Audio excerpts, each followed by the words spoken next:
Тэгэхээр барилга барихын тулд юу нь хамгийн чухал вэ гэхээр тэрний дор байгаа хөрсийг судлаад тэр барилгын дац нутгийг хангах. Суултын зөвшөөрөлт хэмжээ гэж байдаг. Тэрнээс хэтрэхгүй суулттай удаан жил ашиглах ийм барилга барих асуудал маш чухал. Тэгэхээр энэ асуудал чинь одоо энэ өнөөдрийн бидний ярьж байгаа энэ хөрсний судалгаатай маш их холбоотой. Жишээ нь хөрсний энэ судалгаа хийгээд юу тодорхойлдог юм гэхээр тэр хөрсний тооцооны үзүүлэлт тодорхойлдог. Буруу тооцооны үзүүлэлтээр тийсэн тооцоо бол тэгээд цаашдаа ойлгомжтой тэр тухай ярих нь хэрэггүй тийм үү? Ийм л учиртай. Одоо энд ясан чиглэсэн ийм асуудал. За тэр дундаа одоо ингээд одоо сүүлийн үед манайд одоо нийлээд барьж эхэлж байна. Одоо 30-аад давхар 20 хэдэн давхар өндөр барилгууд одоо нийлээд хэдийг барьчлаа.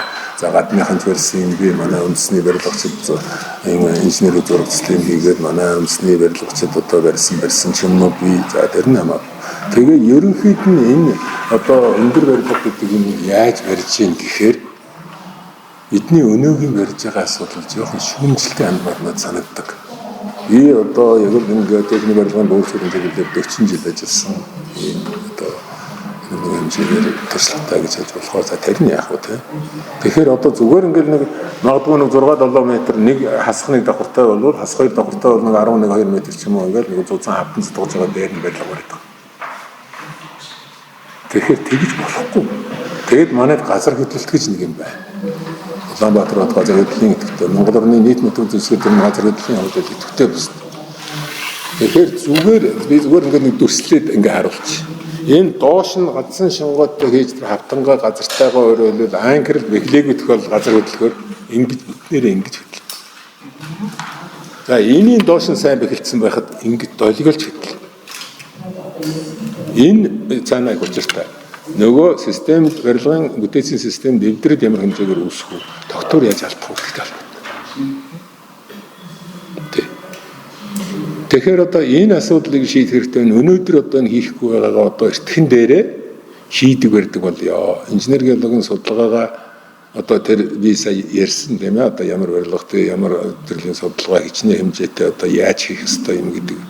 Тэр чинь олон улсын туршлага. Бид ягаад заавал олон улсын туршлага гэж яриад байх ёстой. Өөрөө яачихсан юм. Заавал хүн дуурайхад албатай мөн тэргээд л ярьдаг. Бид дуурайх юм дээр дуурайхаас болохгүй. Яг тэр ундаг дугуй хоёр дахь удаа зохион бүтээгээд хэрэггүй. Тэр нь мотор зотоор тавих юм бодсон дээр гэж ярьдаг шүү дээ. Тэ. Тэгэхээр одоо тэдний яасан гашуун туршлагыг судлаад бид нар цаашаа явах хэрэгтэй. Бидэнтэй 1980-ад оны сүүлчээс л холбогдоод одоо 40 жил шахуу ингээл явж байгаа. Энэ хэм хуучин амбисын одоо хин ямар тоног төхөөрөмжтэй юу хийх вэ? Хинэн машин сайтын тоног төхөөрөм сайтын хинэн одоо арай мэдлэг сайтын мэдээ бүгдийг мэднэ. Тийм учраас одоо би эднэрт бас одоо манай инженер геологийнхан бол одоо бас надад гомд зарим талаар гомдож магадгүй. Тэгээд үннээр одоо ярих хэрэгтэй. Болж байгаагаар нь болохгүй юм байна. Тийм учраас би дөрөв ихтгэл дээр хэлсэн. Манайд одоо гол хэрэглэгдэж байгаа өрмийн машин л гэхэд өрөмгөлж өнөө өрөмдөөс сорцаваад одоо ингээд тэр доор юу байна гэдэг нь тогтоод гол ажил хийдэг энэ машин шүү дээ. 66 гээд машин тэр бол 1970-аад оны Оросын машин. Зээл 131 гээд машин дээр байгаа өрмүүд тэр бол 1980-аад он. Тэрнээс хойш 40-50 жил өнгөрсөн байна шүү дээ. Тэгэхэд олон улсын түвшинд өрмийн машины 5 дугаар поколен үе гэдэг юм явж байна.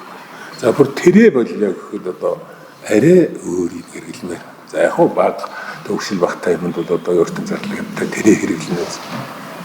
Тэгэл одоо манайд метрологч юм тэр 70-80 м доошоо хадан хөрсөөр өгөх хэрэгтэй. Тэрнээс нэг 20 40-50 нь хадан хөрс. Манайд тийм нэгд судалгаа байхгүй тийм чадвартай компани за хоёр л бий. Улаанбаатар хотод одоо туулын голын алиу ингээд бидний ярьдаг элэс хайрган дээр 20-30 давхар барилга барьна гэдэг бол цэвдэг хөрсөн дээр ч гэдэг юм 2-3 давхар байшин барихаас зарчмын хувьд бол амархан.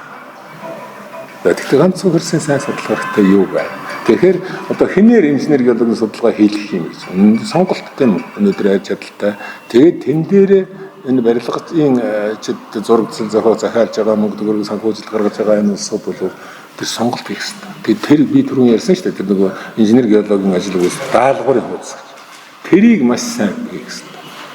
Тэрийг хийхийн тулд одоо тэр одоо санхүүжүүлж байгаа барилгын бус мэргэжлийн хүн биш зурагцал зохиогч байгаа. Магадгүй арай туршлагатай. Жишээ нь Монгол орны тэр нутагт Улаанбаатар одоо энэ хэдэн хотын тэнд тиймэрхүү хөрс ер нь тархсан байдیں۔ Тийм юм гараад ирж магадгүй шүү. Хэрвээ тийм юм гараад ирвэл над энэ Вашингтон суурийн бүр суурийн тооцоо хийхин тулд ийм юм үзүүлэх хэрэгтэй шүү. Та энийг тодорхойлж чадах уу? Танай компани чадах уу? Чадна гэвэл за мөнгө төгрөгөө. Чадахгүйгээр одоо дараагийнхаа чадах хүнээр хийх хэрэгтэй. Одоо энэ геотехникийн мониторинг гэдэг нэг бас энэ инженер геолог барилгын тэрийг холбосон нэг юм салбар шинжлэх ухаан байна. Энэ яаж ийм гэхээр нэгдүгээрт одоо тэр барих гэж байгаа барилгын доор хөрс яах юм, ашиглалтын үед яаж хөдлөх юм. Хоёрдугаар одоо бид нар үзсэн шүү дээ барилгын бөөрөнд наагаад барилга гардаг шүү дээ. Тэгэхэд энэ машин барих гэдэг газрын ухааны дээр янз бүрийн болно хүчлэл даралт, хүчлэгийн бодлогын байдал гэдэг ингээ юм үүсдэг. Энэ хуучин байсан барилгуудыг нөлөөлөх юм уу нөлөөлөхгүй. Энийг одоо заавал тогтоож судалж яаж барихгүй болов шинэ барилга барих гэдэг хуучин барилгаа явуулдаг ч юм уу одоо нордгуумаа гэхэд одоо хагалдаг, зуурдаг юм бол харамсалтай байна.